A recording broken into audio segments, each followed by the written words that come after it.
Okay, so in this video I'm going to show you how to add an image to a WordPress post or page.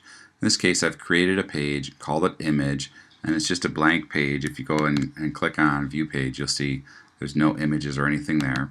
So what we want to do is right here, right now there's no text on the page, so if I just wanted to add an image, I would click add media and then upload files and select files.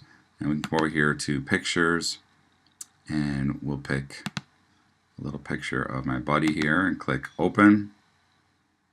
And then over here on the right side you'll see that there's a few different settings here. One of them is alignment, if we want to have it to the left or center or right or none. In this case we'll just select none. And then link to, we can either link to the actual picture of the photo itself, or an attachment page, or a custom URL. This could be an affiliate link or a link to somebody else's site, or none. And we'll click on none right now. And then for size, we could do full size, large, medium, or a thumbnail. And we'll do medium for now and click insert into page.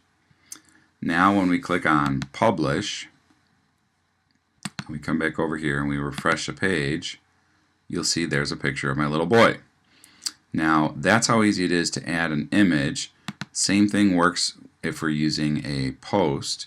So we'll click on new post and we'll call it image sample, and then we click on add media, and now you'll notice that in this second tab in the media library it has this image already in there. So instead of clicking upload file, we can click on this tab for media library, select it, and then click insert into post.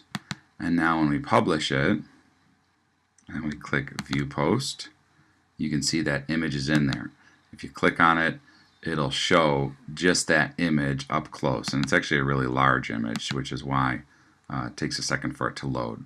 So that's it. That's how easy it is to add an image.